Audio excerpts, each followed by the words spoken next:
El señor secretario dará lectura a la cuenta. Presidente, no hay cuenta en esta oportunidad. No hay cuenta. No hay cuenta. Muy bien. Damos la bienvenida a don Boris Barrera, a doña Sandra Marsh, a Virginia Troncoso, a Claudia Mix, que se han integrado, y el equipo de la comisión que está con nosotros.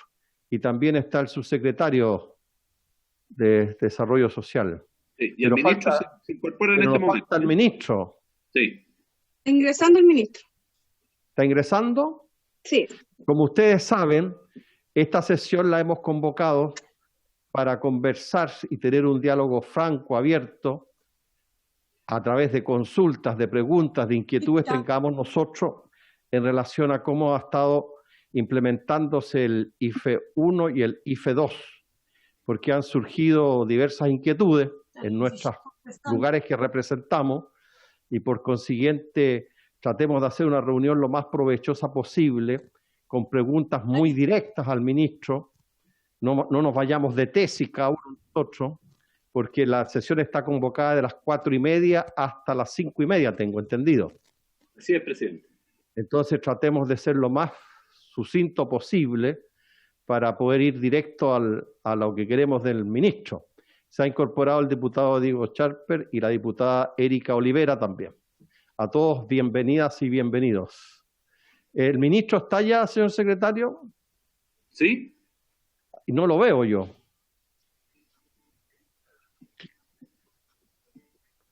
Está sin el video activado, pero ya ingresó a la sesión. Si gusta, lo esperamos un momento.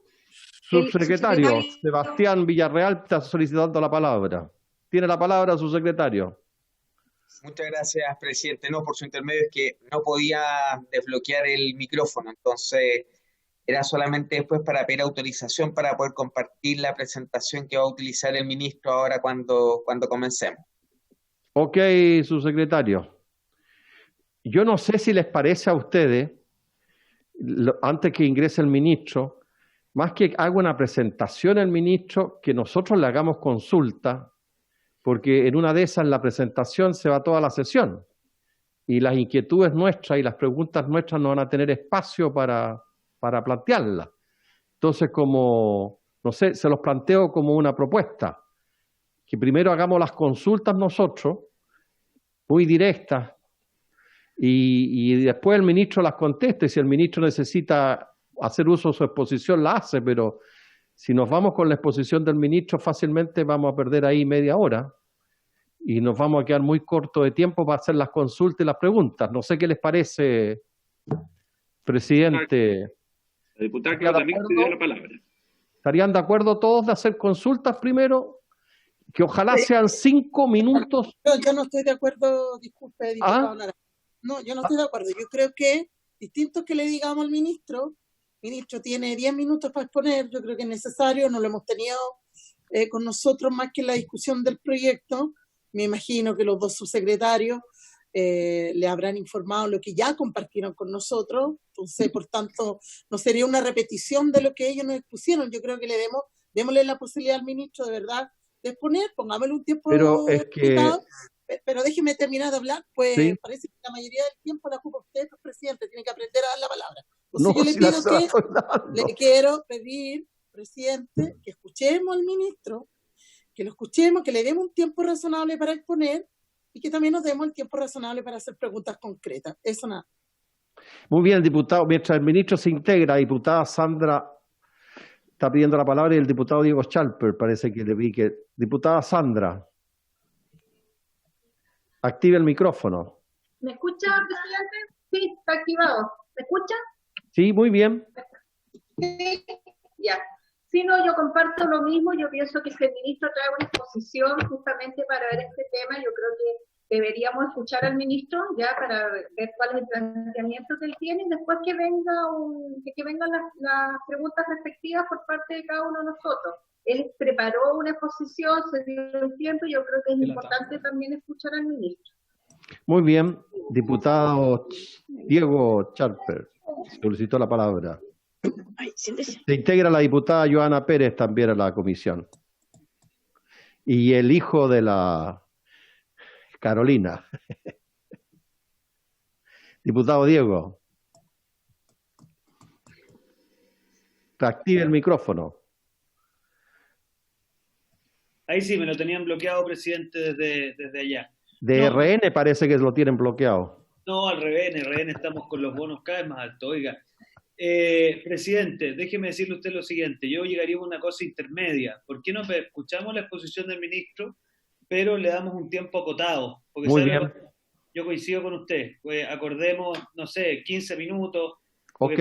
Yo creo que es muy importante las preguntas. Gracias, presidente. Muy bien, acordamos eso entonces. Escuchamos en lo máximo 15 minutos al ministro y después las consultas, porque la sesión ha sido convocada para hacerle consultas, para poder interrogarle, hacerle consulta al ministro. Diputado Jorge Sabac se integra también a la sesión. Ministro, lo estoy viendo, así que bienvenido. Como usted habrá escuchado, si tiene abierto su micrófono, los diputados hemos acordado darle 15 minutos en una exposición suya para nosotros poder hacerle consultas, porque la idea de esta sesión es hacerle consultas principalmente. Muy bien, presidente. ¿Ya? Vamos al grano, al tiro. Al tiro, ministro. Tiene la palabra. Oiga, les agradezco mucho. No voy a referirme mayormente a aproximaciones ni rodeos. Ustedes conocen muy bien la nueva ley de ingreso familiar de emergencia. Tenemos una presentación, la vamos a realizar con los subsecretarios, vamos a ir exponiendo. Yo creo que a lo mejor la presentación puede ayudar mucho a resolver algunas dudas, y encantado de ir resolviendo en lo que queda de la sesión, contestando preguntas, dudas, sugerencias y todo lo que les parezca. Vamos entonces, el ingreso familiar de emergencia, y como ustedes ven en la presentación, tenemos una primera lámina. Nosotros hicimos un esfuerzo. Algo pasó. Ahí sí. La estamos viendo, ministro. Sí, ¿qué pasa? Que no está avanzando la presentación. No está avanzando. Sí. Ahí sí. Ahora sí. ¿Ahí la están viendo más o menos? Sí. Yo por lo menos muy bien. No sé si en las casas... ¿Estamos claritos todos? Ya, muy bien. ¿Sí? Oiga, efectivamente nosotros hicimos un esfuerzo importante, tal como nos comprometimos con ustedes y con los senadores, de avanzar en tener un ingreso familiar de emergencia distinto al que habíamos señalado. Y llevamos adelante procesos de postulación y solicitud del pago de ingreso familiar de emergencia con fechas que se ampliaron de acuerdo al nuevo ingreso familiar de emergencia, que ustedes conocen muy bien. Y la fecha, yo creo que importante en este minuto respecto de lo que se nos viene, es la del 9 de julio, que es cuando cierra la posibilidad para que postulen las familias a esta segunda cuota que ya se está pagando, y lo vamos a ver más adelante. Luego está el 8 de julio, el 8 de agosto, y luego la cuota del 7 de septiembre. Entonces vamos a la lámina siguiente, porque ahí están los pagos. También nos comprometimos de manera importante, y ustedes lo saben muy bien, a llevar adelante un proceso de difusión en la lógica de que el Estado sale a buscar a los solicitantes, y no solamente nos esperamos cruzados de brazos que las familias lleguen. Hacer un esfuerzo desde el Estado, y particularmente desde el gobierno, pero del Ministerio de Desarrollo Social y Familia. ¿Con quiénes? Bueno, ustedes lo saben muy bien, con los municipios, con los gobiernos regionales, etcétera, y con, incluso, lo vamos a ver más adelante, con los equipos territoriales de los diputados y diputadas, y también senadoras y senadores, que han ido participando en este proceso. Y hay 7 participaciones que tuvimos en las distintas comisiones de la Cámara, como ustedes saben muy bien. Hay 266 capacitaciones que ya se han realizado desde que se promulgó la ley, vale decir, en un plazo de 10, 12 días, hemos realizado 266 capacitaciones y 66 instancias y encuentros con diferentes representantes de la sociedad civil, gremios, juntas de vecinos, instituciones, entre otros, alcanzando, en el caso de las capacitaciones, más de 8.200 participantes que han tenido acceso a esta información, que nos permite a su vez bajar la información a las familias. Y también en el tercer caso hemos logrado alcanzar 3.456 participantes. Seguimos.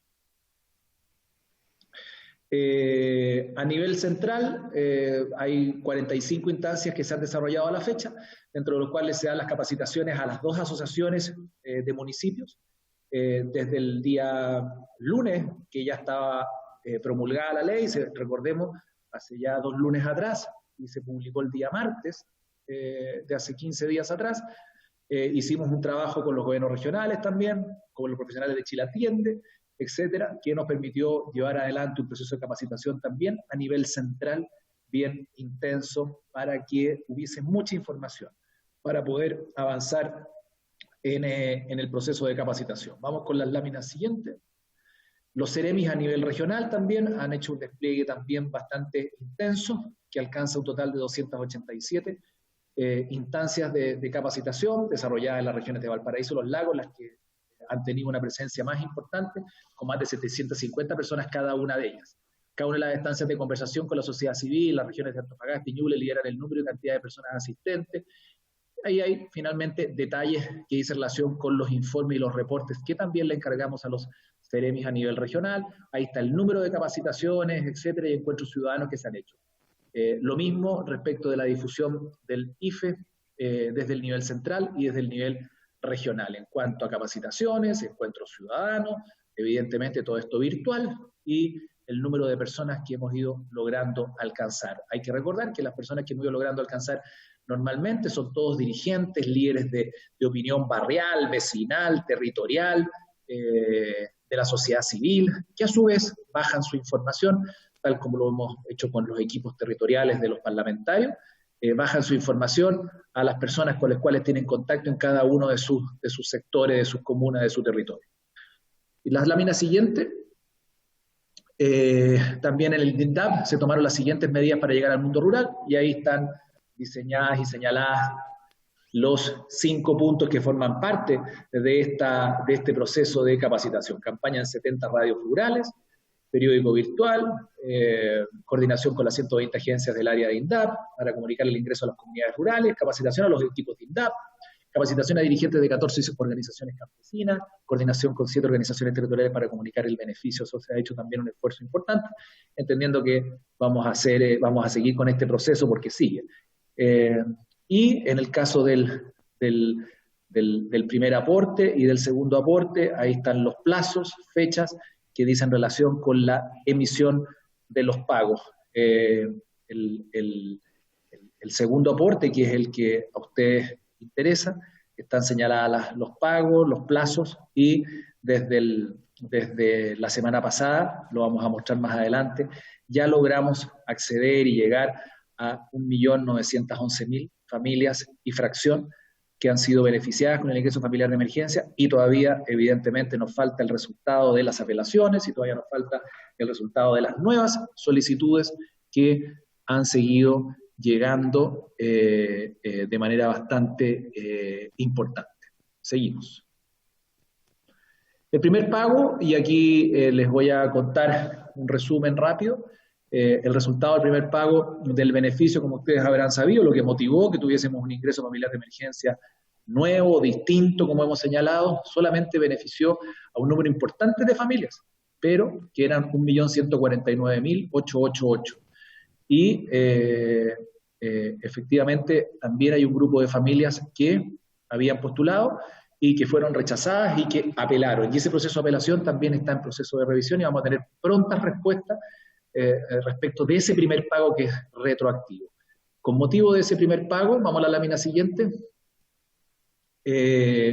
benefició no solamente a hogares, porque el número de 1.149.000 y fracción son hogares beneficiados, sino que también el número de personas que se ven beneficiados con motivo de estos hogares que han sido beneficiados con el ingreso familiar de emergencia. Aquí es importante esta cifra, que estos porcentajes que están señalados acá, sobre todo el primero de ellos.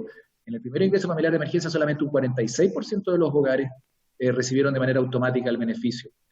Y por lo tanto, y recojo ese punto porque esto fue uno de los cambios que hicimos en la nueva ley que ustedes propusieron, que se planteó por diferentes sectores del Congreso y que nos va a llevar a cifras muy distintas respecto de los pagos que se han realizado en la segunda cuota del nuevo ingreso familiar de emergencia.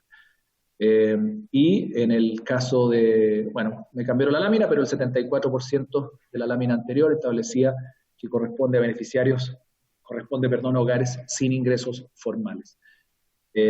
Seguimos. Los resultados del primer pago del beneficio, el 97,3%, como dice ahí, de los hogares beneficiados, pertenece al 40% de la población con mayor cantidad de carencias, y esto equivale a más de 3,2 millones de personas. Y el segundo número, que también es importante que ustedes lo conocen, que el 9,5% de los beneficiarios tienen un mayor nivel de carencias o necesidades en la emergencia que lo que tenían en el mediano plazo, que eso da cuenta de que su situación empeoró y era esperable en muchas familias con motivo de lo que está ocurriendo por la pandemia, las cuarentenas, las pérdidas de empleo, etc. Y esto es una cifra súper importante, que las jefaturas de hogar, quienes más llevan adelante la solicitud y tienen la responsabilidad de jefa de hogar, son 7 de cada 10 en este caso, son mujeres. Y seguimos con la siguiente, el resultado del primer pago del beneficio, el 76,3% corresponde a familias de regiones distintas a la región metropolitana. Evidentemente la región metropolitana se concentra un número importante, por la razón que todos conocemos, la mayor cantidad de población que habita en la región metropolitana. Seguimos. Y en cuanto al tiempo que toma hacer el trámite, bueno, eso lo sabemos, hay un esfuerzo importante que han hecho nuestros equipos técnicos que ya venían hace rato trabajando respecto de lo que cuesta realizar este trámite, y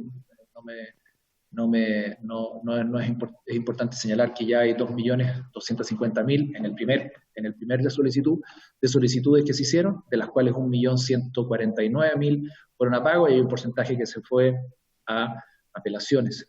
Entonces, y recordemos que el trámite demora alrededor de 7 minutos, bueno, esos 7 minutos, producto de un convenio con las empresas que proveen servicios de telecomunicaciones, no gastan los minutos que tienen las familias asignados para datos, para internet en el fondo.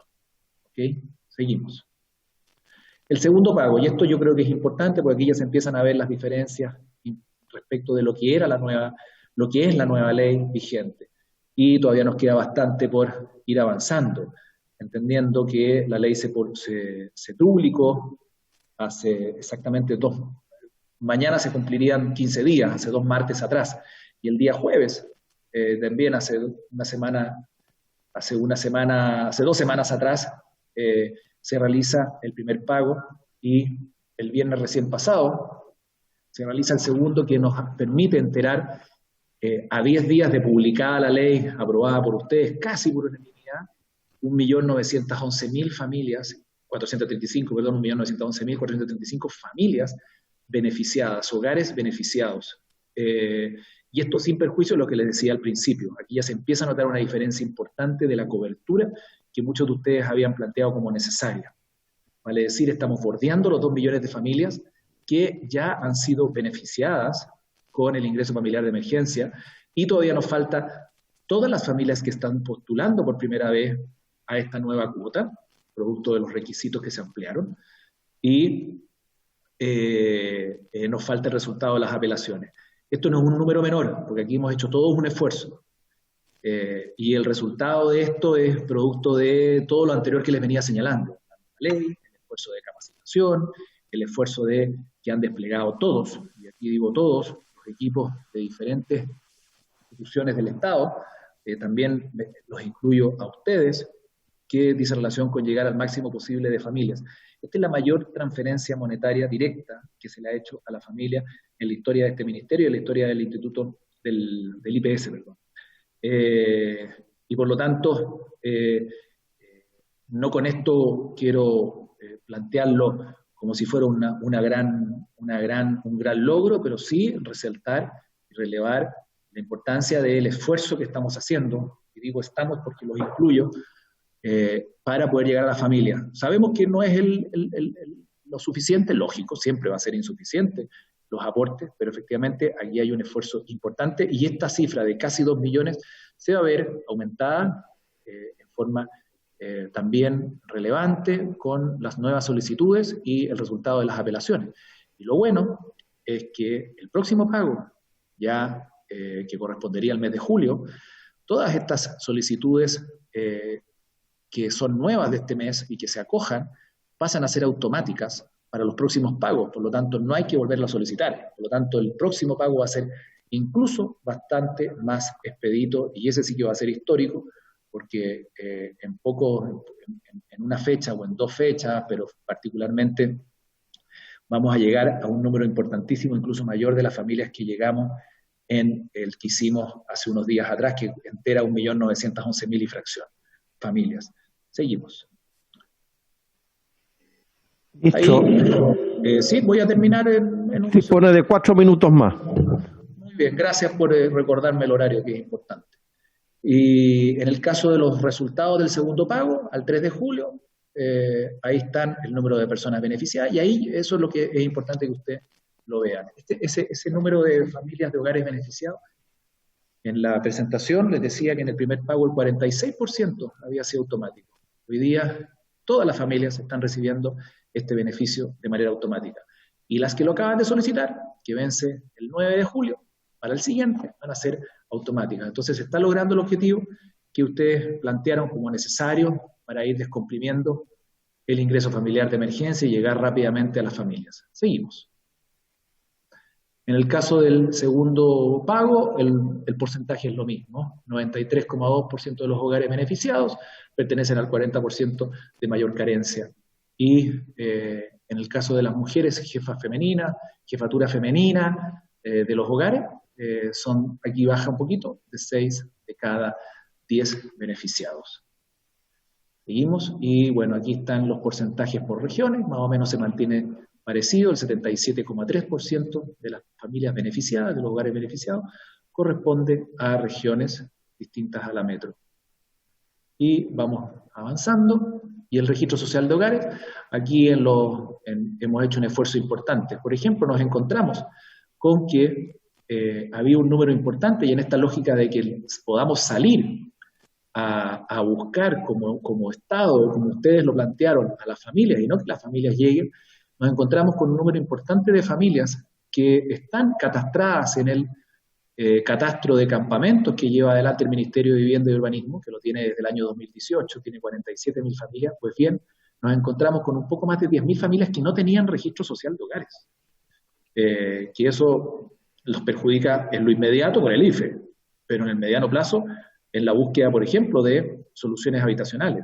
Y por lo tanto hicimos una campaña importantísima con el MIMBU, que vamos a lograr llegar a toda esa familia a través de Fundación de la Familia, donde externalizamos y lo solicitamos la ayuda para poder ir completando toda su info y guiándolas en lo que queda de esta semana para que puedan postular al ingreso familiar de emergencia. A esto me refería yo con la necesidad de salir a buscar a las familias y no esperar simplemente que lleguen, porque ustedes lo plantearon y lo han planteado muchas autoridades. Hay muchas familias que no tienen acceso a Internet, que no se enteran, que no vieron la televisión, que no leyeron redes sociales, que no pudieron ver Facebook, etcétera, etcétera, etcétera, y no pudieron llegar a enterarse de este beneficio.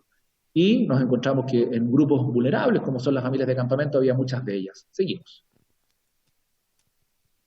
Y este fue un esfuerzo, como les digo, que ahí está bien explicado en lo que dice relación con la Fundación La Familia, MIMBU y MDS, para poder llegar a buscar a familias que, no estando en el registro social de hogares, sí necesitaban poderse incorporar. Estamos plenamente desplegados en este minuto en los diferentes campamentos a lo largo de todo Chile para lograr que las familias de campamentos puedan acceder en este beneficio. Y para ir terminando, seguimos, a ver, no nos queda nada ya. Queda un minuto. Muchas gracias. Perdón que sea tan estricto, lo que pasa es que hay más de 10 diputados que van a participar de la sesión y la idea es que cada uno disponga de 3 minutos para hacerle consulta. Muy bien, me acaba de comer 30 segundos, entonces, está muy bien. Me faltaban 2 láminas, me parece, ¿no?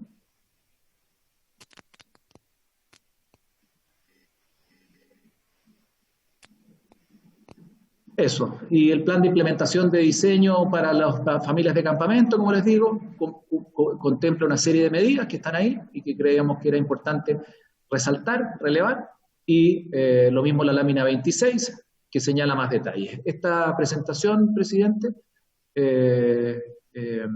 queda a disposición de los diputados, de las diputadas y diputados para que puedan acceder a ella, que la estoy mirando aquí también en la televisión y en la pantalla, y si tienen dudas respecto de lo mismo, para que la puedan ir tomando nota, sacar información si es que fuese necesario. Como ve, presidente, cumplí a cabalidad el plazo y ahora, por su intermedio, disponible para que muchas gracias, señor ministro. Respondamos las preguntas junto con los subsecretarios Alejandra Candia y don Sebastián Villarreal. Estimadas diputadas y diputados, muchas gracias, señor ministro. Nos quedan 30 minutos para cerrar la sesión. Por consiguiente, habiendo 10 diputados presentes en esta sesión, cada uno dispone de 3 minutos para hacer consulta. Señor secretario, cumplió los 3 minutos, usted le corta el micrófono, porque yo no quiero después que me acusen que dejé a algunos sin hablar. Así que usted, secretario, cumplió los 3 minutos, corta. ¿Quién solicita la palabra por primera? Diputado Diego Chalper, el primero que se inscribe. Don Cosme Mellado estaba también. Muy bien, lo noto también. Diputada Claudia Mix en primer lugar, sí. Luego diputado Chalper. Enseguida Barrera y luego Cosme Mellado. Muy bien. ¿Tiene la palabra entonces? Sí, no me ocupe segundo. Bueno, yo quería referirme a lo expuesto por el ministro. Primero agradecer obviamente la exposición. Tengo algunos planteamientos respecto de las solicitudes. Nosotros efectivamente con el equipo y participamos también de las capacitaciones ofrecidas desde el ministerio, hemos atendido en promedio a 150 familias diarias y hemos hecho más de 15 operativos en terreno. Y nos hemos encontrado con varias situaciones, todo con el afán obviamente de cooperar, situaciones como por ejemplo la siguiente, y quiero saber si hay alguna respuesta al respecto.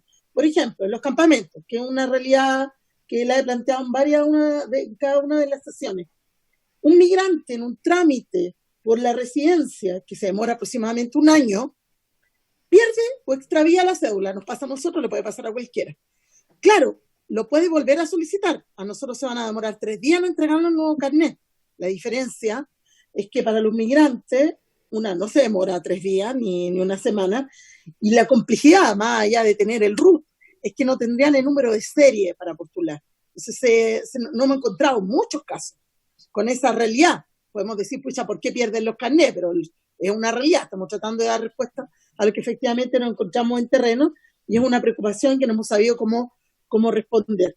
Por otro lado, quería saber a los subsecretarios o al ministro quien pueda responder si efectivamente frente a la situación, porque con la lluvia se complejiza el trabajo en terreno, ¿no han evaluado la posibilidad de, por ejemplo, extender las fechas topes de ingreso de las solicitudes? Porque de verdad, pese a que hemos estado en muchos operativos desde que se promulgó la ley, nos vuelven a llamar incluso de los mismos territorios, porque sigue llegando gente preguntando, oye, ¿verdad que acá estuvieron a través de las juntas de vecinos y de las distintas organizaciones el que la hemos estado apoyando? La gente vuelve a ir pidiendo ayuda y orientación. Yo creo que hoy día es un imperativo.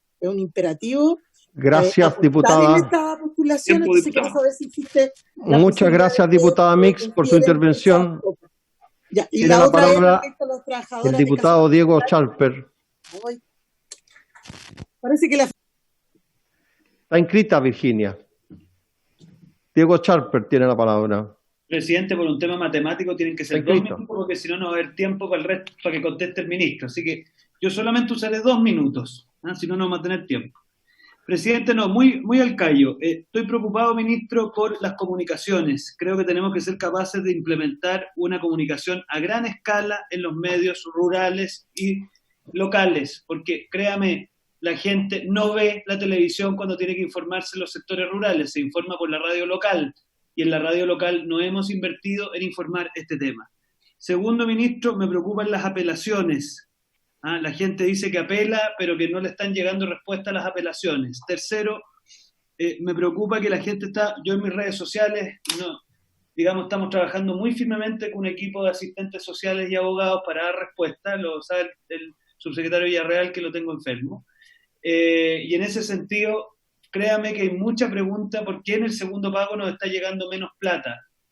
Ya, y eso es algo que tienen que clarificar, porque hay gente que en el primer pago le llegó tanta plata y en el segundo le llegó menos. Y respecto a las propuestas del día domingo, ministro, del día de ayer, sería bueno que usted nos clarifique por qué estaría el límite en el crédito hipotecario de 29 días de mora.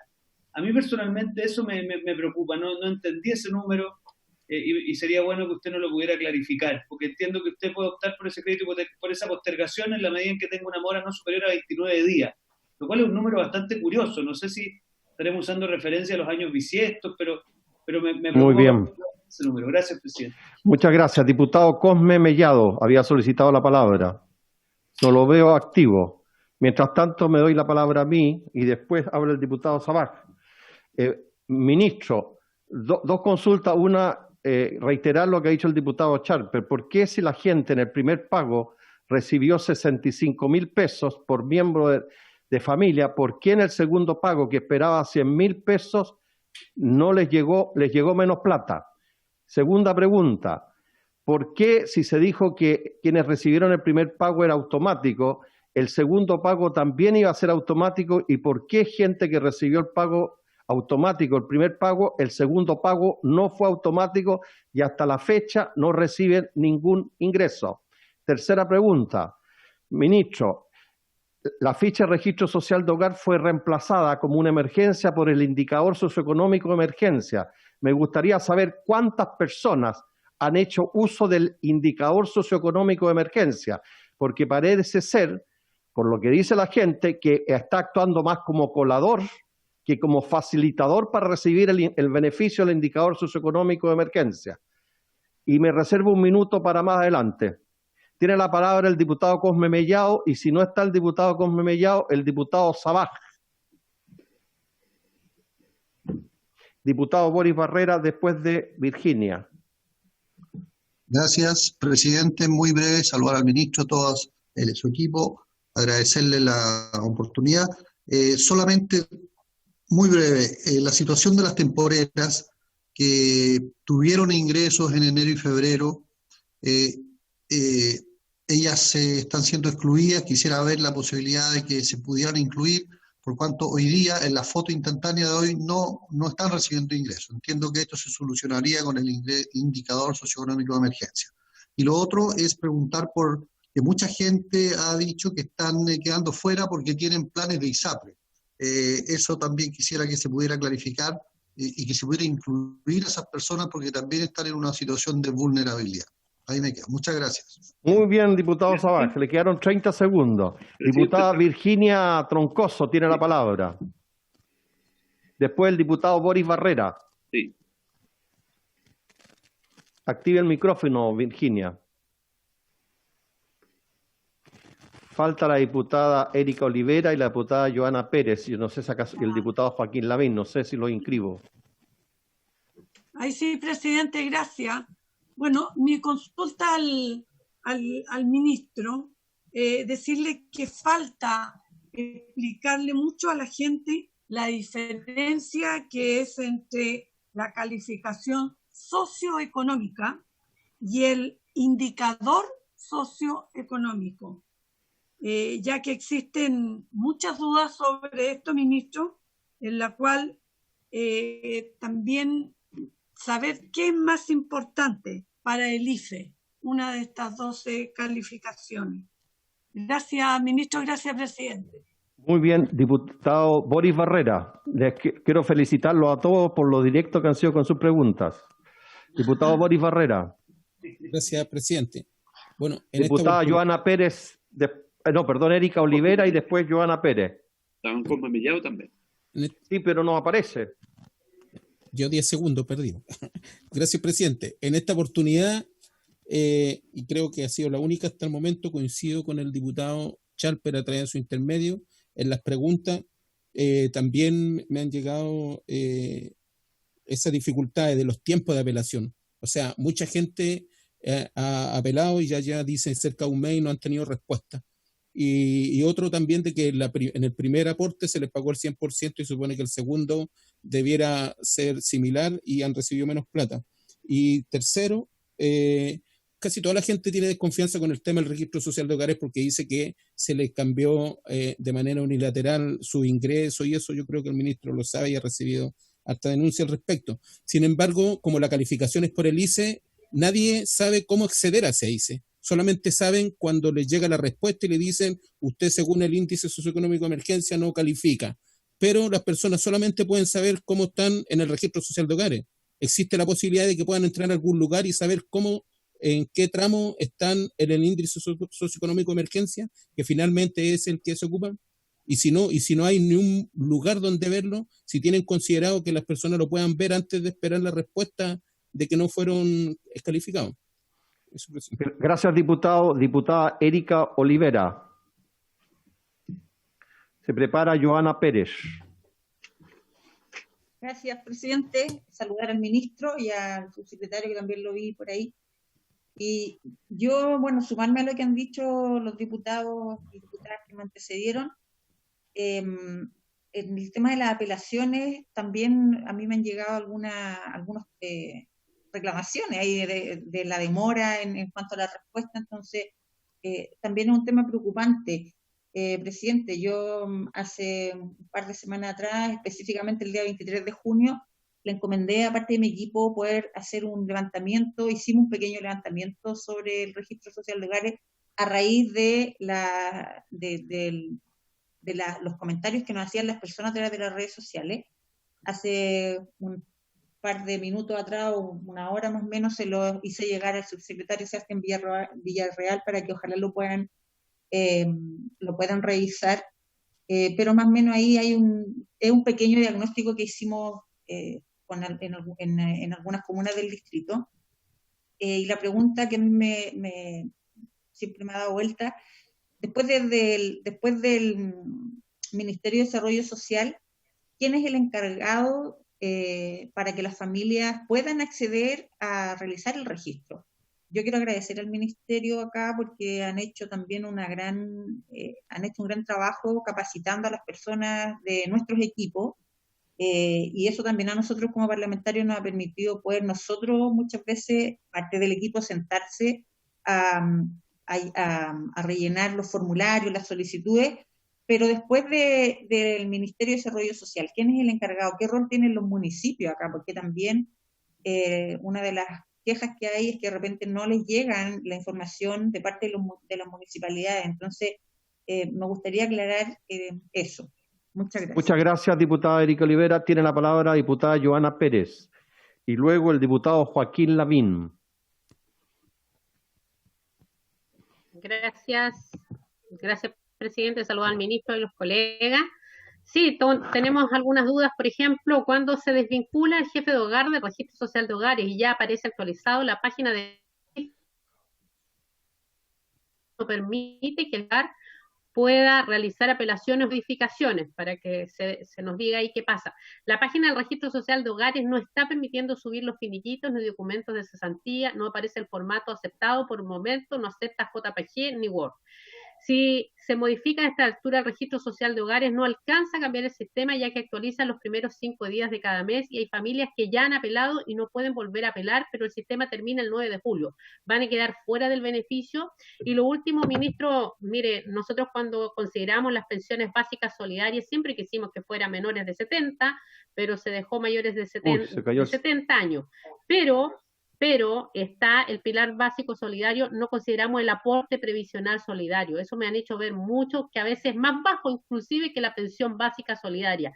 Yo sé que para esta vez no, pero quizás si en algún minuto podemos por lo menos decir por qué quedó fuera, por qué ese criterio, si la gente, los adultos mayores lo siguen pasando mal igual y no tienen aportes hoy día. Gracias, señor presidente. Gracias, diputada. El diputado Joaquín Lavín, por primera vez. Diputado Joaquín Lavín, por segunda vez. Diputado Joaquín Lavín, por tercera vez. Diputada Catalina del Real, por primera vez.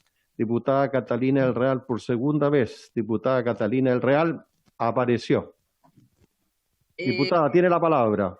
No, presidente, la verdad que creo que todos los diputados ya han dicho las preguntas que yo tenía inquietudes, por lo tanto cedo mis minutos al ministro para que pueda responder con más. Muchas gracias, Catalina. Diputada Sandra, tiene la palabra. No. Y finalmente, Cosme Mellado, para darle la palabra al ministro. No, presidente, la verdad es que estoy más o menos clara, varios han hecho los mismos planteamientos que uno tiene, lo único que sí me he encontrado con algunas situaciones donde han tenido que actualizar los datos y se estaría demorando más allá del plazo que está para poder postular al IFE. Eso solamente, pero ya varios diputados, así que también les cedo los minutos ahí al ministro para que podamos tener las respuestas. Muy bien, muchas gracias. Por última vez, diputado Cosme Mellado por primera vez, diputado Cosme Mellado por segunda vez, diputado Cosme Mellado por tercera vez. Ministro, tiene la palabra.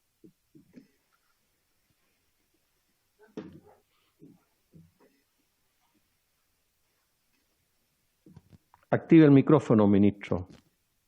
En eso estoy. Ahí está. Ahí sí. Muy bien.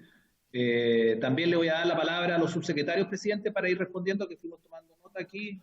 Muy bien. Y a través de la tecnología y el WhatsApp nos permite ir coordinando las referentes respuestas. Nos planteaban más plazo.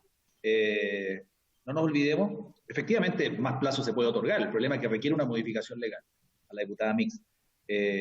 Así todo, ustedes extendieron los plazos dentro de los acuerdos que llegamos, tanto de apelaciones como de nuevas solicitudes, y por eso estamos recibiendo solicitudes hasta el 9 de julio, y de las apelaciones las extendimos, acuérdense, hasta el día viernes recién pasado, lo que permitió que apelaran más de 500.000 familias, hogares. Un poquito más el detalle lo tiene los subsecretarios en cuanto a en lo que es exacto.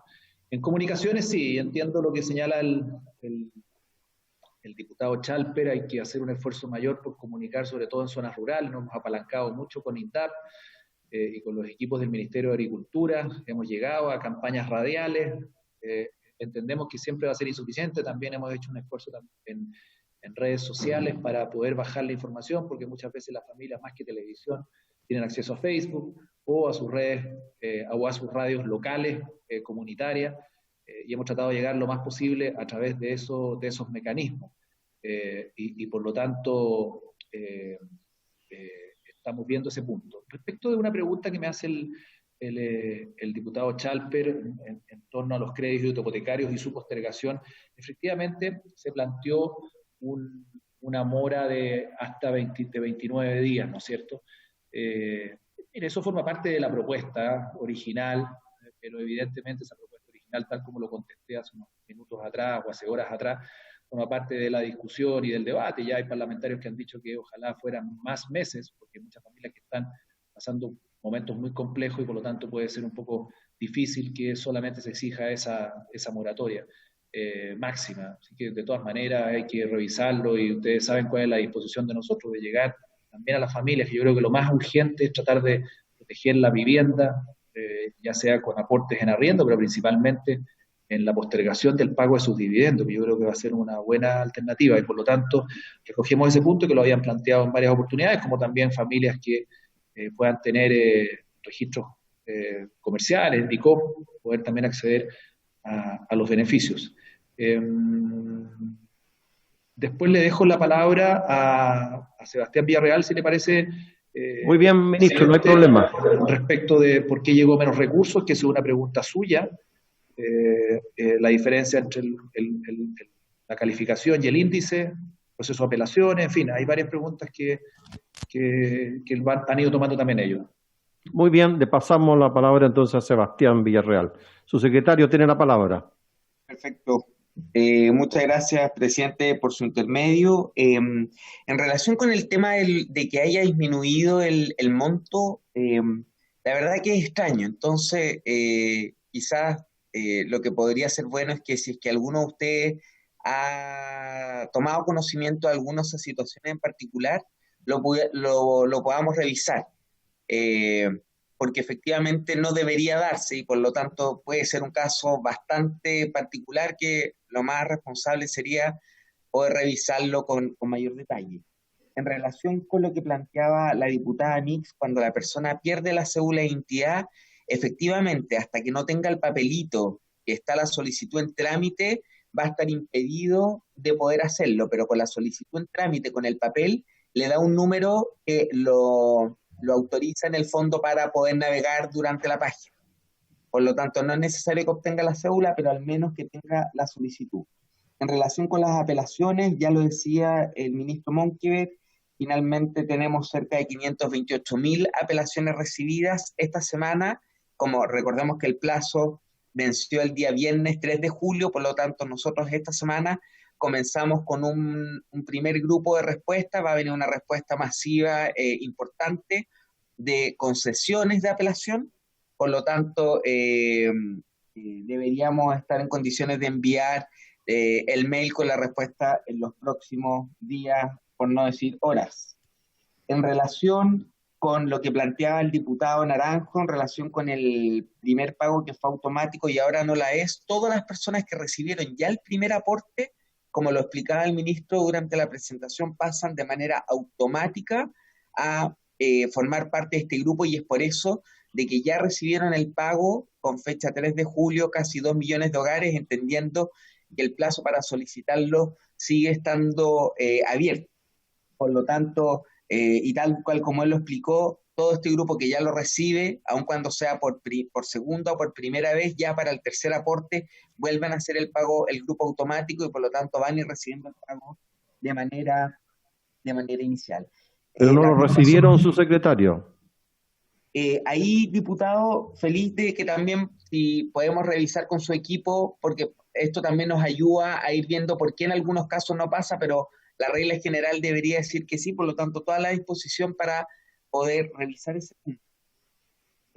Diputado Sabaj, en relación con las temporeras, efectivamente, este es un tema que usted también lo ha planteado en otras ocasiones, debió verse, o sea, debería haber efectivamente reflejado un cambio vía actualización de ingresos o vía apelación en la situación de ellas, que entendiendo que probablemente alguna pudo haber tenido un ingreso en enero, pero que ahora ya no lo tiene. Por lo tanto, tal cual como hemos dicho, esto no debería afectar la consecución del beneficio ahora. Una pregunta también que planteaba el diputado Barrera, en dónde poder ver información del ICE. Hoy día, cuando uno, efectivamente, por el registro social de hogares, uno puede ver solamente lo que tiene que ver con la calificación socioeconómica de emergencia, con la calificación socioeconómica, a través de la plataforma del ingreso familiar de emergencia. En el estado del pago aparece el detalle del porcentaje del ICE y del tramo también del umbral de ingreso en caso que hubieran que aparezca. No obstante, a ello estamos viendo la manera de cómo mejorar la página, entendiendo que efectivamente hoy día ahí hay un punto donde la mayoría de la gente conoce su cartola, ve su CCE, pero no necesariamente ve el ICE. Por lo tanto, tenemos también ahí un espacio, y que lo hemos recogido también de varias escuchas, de cómo poder mejorar la comunicación de cara al ICE y a la ciudad. En relación, para terminar también lo que planteaba con la diputada Olivera, en relación al funcionamiento del registro social de hogares, el registro tiene múltiples actores que intervienen a nivel de atención presencial para el ciudadano. El front office, la primera atención, lo tienen los municipios. Y es por eso que nosotros tenemos una coordinación con ellos, transferimos recursos y vemos todo lo que tiene que ver con las solicitudes que van presentando los ciudadanos. Ahora, naturalmente, como estamos en tiempo de pandemia y muchos municipios están con sus equipos disminuidos, es que hemos potenciado el canal virtual, el canal telefónico, el canal a través de Chile Atiende, el canal a través de la Fundación de la Familia, que son vías adicionales de ingreso al registro que complementan el trabajo que mayoritariamente hace el municipio. Eso para no alargarme, porque también la subsecretaria tenía cosas que poder complementar a las personas. Muy bien, le ofrecemos la palabra entonces a la subsecretaria Candia. Muchas gracias, presidente. Solo complementar quizás una duda que también es bastante transversal y que, si bien ha aparecido en otras instancias, siempre es súper bueno poder aclararlo.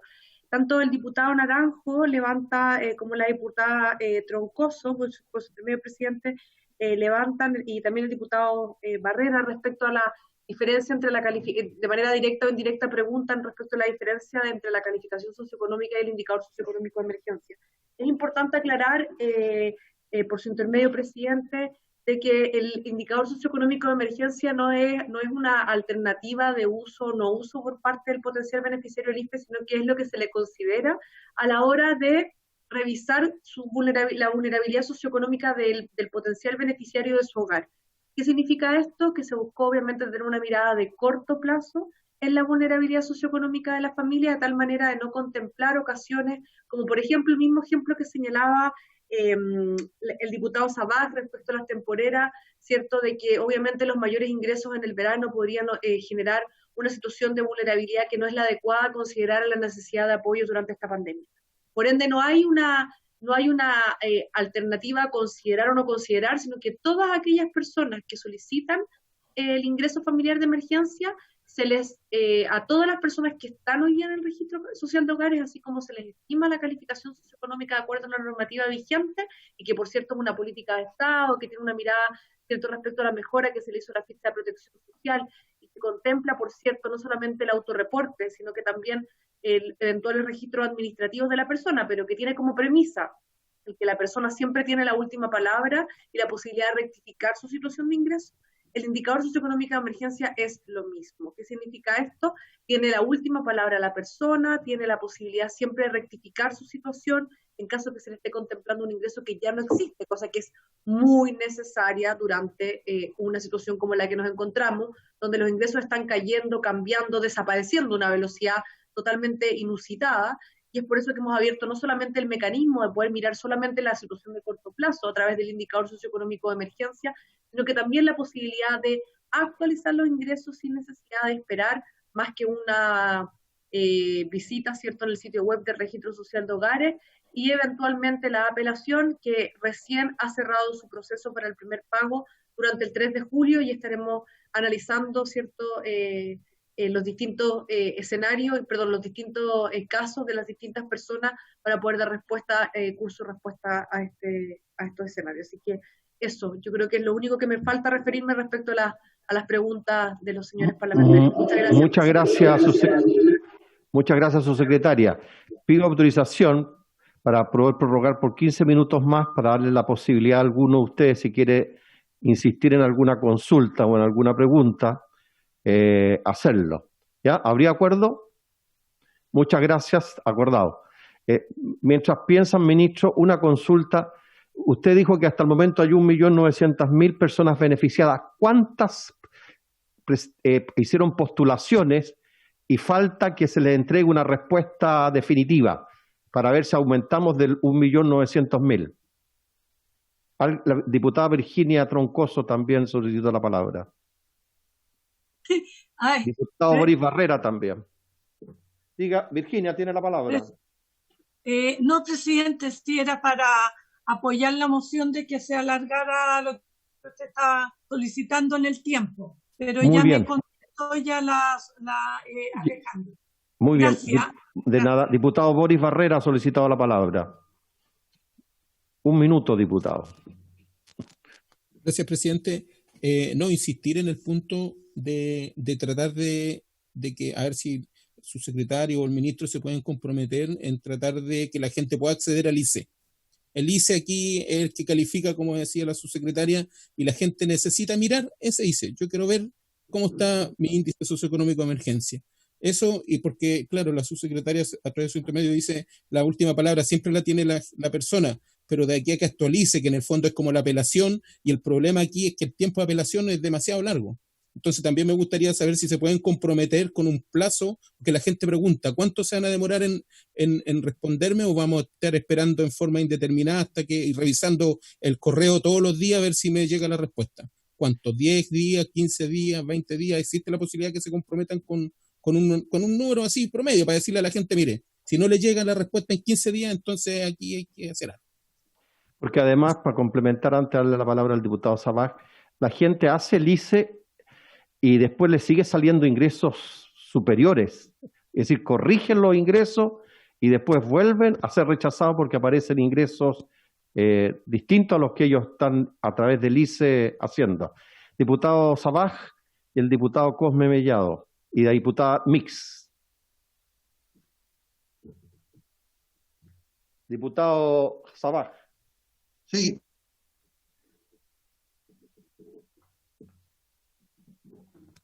Personas que tienen planes. Está con problema de comunicación, diputado. Ahora, sí, no, las personas que tienen planes de ISAPRE, si están excluidas del IFE o pudieran también tener acceso. Eso es Ya, muy bien. Al final, diputado Cosme Mellado y después la diputada Mix para que conteste el ministro o el subsecretario o subsecretaria. Diputado Cosme Mellado, tiene 1 minuto. Gracias, presidente. Presidente, gracias porque hace un momento tuve problemas con la conexión, pero lo más importante es que hoy día el ministro pueda dar respuesta a las inquietudes que tiene la ciudadanía. Una de ellas tiene que ver cuándo estarán de verdad los resultados de las apelaciones, porque hay plazos que se han ido extendiendo y la preocupación de las personas que están hoy día apelando no han tenido claridad. Y lo otro, un comentario, presidente, que es lo que nosotros esperábamos desde el comienzo en esta Comisión de Desarrollo Social, que ojalá se hubiese atendido también a las personas más vulnerables, desde alguna forma desde el gobierno, desde el Estado, las personas que hoy día están con pensiones de discapacidad, los más vulnerables de todos, aquellos que están con pensiones de vejez, también están muy complicados y creo que es necesario también tener una respuesta hacia ellos. Esos son los que siempre reclamamos nosotros que era posible atender desde esta comisión. Eso, presidente, muchas gracias. Gracias, diputado. Diputada Mix, Claudia Mix tiene la palabra para entregarle la palabra después al ministro o a los subsecretarios. Gracias, presidente. Una consulta respecto a la complementariedad de los trabajadores independientes. Como no me queda todavía muy claro respecto de cómo se complementa, hay un tope de ¿cómo se llama?, de ingresos que debe señalar el trabajador independiente para que efectivamente podamos complementar. Nos encontramos en terreno con mucha gente que alguna vez tuvo algún complemento de servicio o incluso con otros subsidios. Entonces, frente a esta consulta en la calle, nos pasa mucho que nos quedamos con la duda. La persona igual, en muchos casos la postulamos para ver en su proceso de apelación que le respondían. Pero en concreto, ¿qué pasa con los trabajadores independientes? De toda índole, ¿no? Y su postulación con el IFE. Y ahí tengo un par de otras iniciativas, pero eso se las voy a hacer directamente. Muchas gracias, diputada. Ministro, tiene la palabra o alguno de sus subsecretarios. Joana, ¿me levantó la mano? No. Sí. Dígame. Gracias. Lo que pasa es que no me fueron respondidas mis consultas. No sé, se la acabo de mandar al subsecretario ahora, que son varias vinculadas al jefe de hogar cuando se actualiza, porque cambia, vinculado a los 5 días después de la actualización. Este plazo vence el 9 de julio. ¿Qué pasa si es que efectivamente una persona ingresa un tema el 9 de julio, pero se demora 5 días en el registro social de hogares actualizarse? ¿Queda la fecha? ¿Se garantiza que se va a respetar el día de la actualización o el día del registro? Gracias. Son Muy bien. 3 temas que se los manda el subs. Incluso, diputada, hasta 30 días se demoran en actualizar los datos. Ministro, tiene la palabra o si quiere alguno de sus subsecretarios.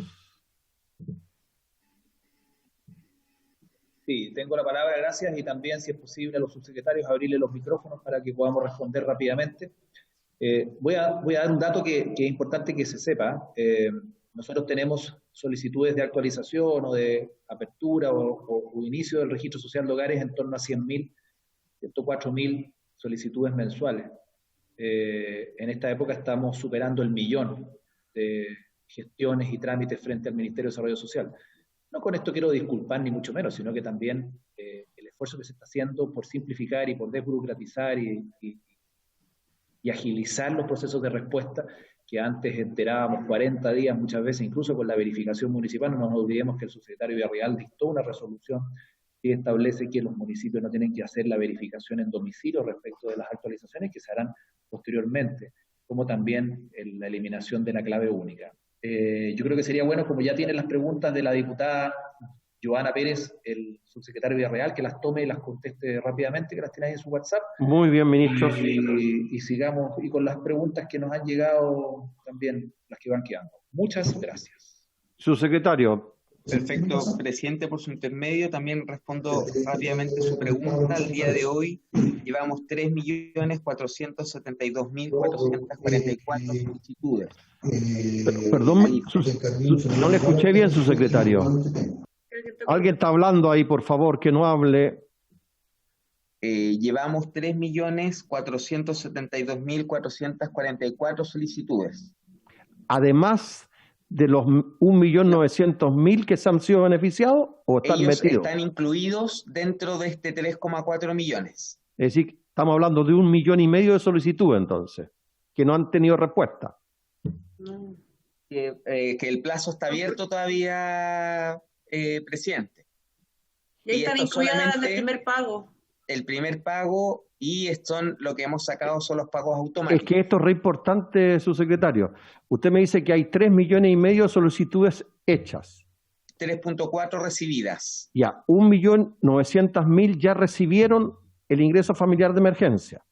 Así es. Por consiguiente, si yo resto, significa que hay 1,5 millones de solicitudes que aún no han tenido respuesta.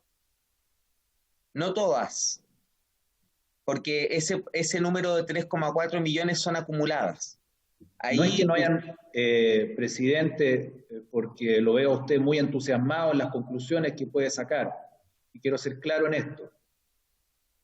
Hay 1.911.000 que ya han recibido pago al cabo de 8 días de publicada la ley.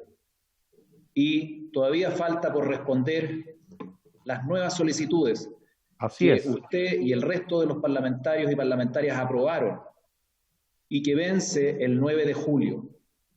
Y esas son las solicitudes a las cuales se refiere el subsecretario Villarreal. No son 3,4 millones extra. Son las que estamos hoy día recibiendo y que estamos haciendo un esfuerzo importante para poderlas responder. Y cuando se respondan de manera positiva en lo que queda de este mes, porque tenemos plazos también legales para pagar, se van a sumar a lo automático para el pago que viene, tal como nos ocurrió en el mes anterior. Lo que da cuenta de la magnitud de las necesidades de la familia y de lo importante de aumentar la cobertura y de aumentar los recursos para poder llegar a las familias que tanto lo necesitan. Subsecretaria o subsecretario, lo que pasa, ministro, que es muy importante esos números. Por eso y sería bueno que usted, no sé si hay acuerdo a la comisión, nos pudiera estar permanentemente informando sobre estas materias, haciéndonos llegar algún resumen informativo. Está sin micrófono, está sin micrófono, ministro. Me parece muy buena idea, incluso es más, creo que es sumamente importante que en los sucesivos sesiones, si ustedes lo estiman, nos invitan, no nos ocupamos toda la sesión, respondemos, damos las cifras, recogemos información, no tenemos ningún problema, sobre todo en este periodo de emergencia, en lo que queda lo que queda julio y agosto, que son los meses más complejos, en lo inmediato, de poder ir respondiendo, ni un problema, al revés, encantado de estar presente, total, la facilidad de la tecnología nos permite también estar conectados y darle respuesta. Encantado, presidente, usted sabe que yo le tengo mucho aprecio a usted y a toda la comisión, sobre todo a usted. Muchas gracias, no lo sabía que me tenía tanto aprecio.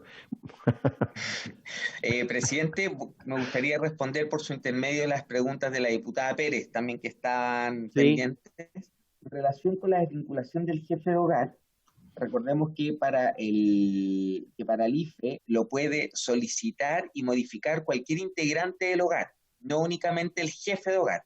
Lo único que queda circunscrito al jefe de hogar es el pago. Por lo tanto, lo que tendríamos que chequear, en algún caso en particular, es que si ese jefe del hogar, por alguna razón, no se ha visto actualizado, tengamos claridad quién debería ser el receptor y ahí dónde debería depositárselo en caso que haya un nuevo jefe del hogar establecido. En relación con la pregunta del registro social de hogares que no está permitiendo subir los finiquitos ni documentos de cesantía, no aparece el formato aceptado, lo que estamos dejando es una declaración simple, escrita nomás, con una foto.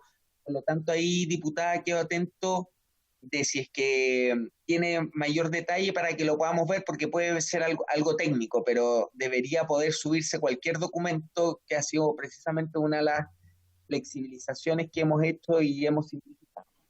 Y por último, en relación con la modificación del registro, quizás distinguir lo que son las actualizaciones de la calificación. Las actualizaciones, lo que nosotros estamos haciendo es que ocurren todo lo que tiene que ver con los módulos de domicilio, vivienda, educación, ingreso y ocupación, se actualiza de manera automática. Distinto es que la calificación se hace una vez al mes. Por lo tanto, aclarar que esas actualizaciones están ocurriendo sin necesidad de que el funcionario municipal tenga incluso que intervenir, y con ese dato, que insisto, pasa inmediato a nuestra plataforma, es el dato con el que una vez al mes la Subsecretaría de Evaluación Social hace la CCE y el ICE respectivo. Eso, presidente, por su intervención.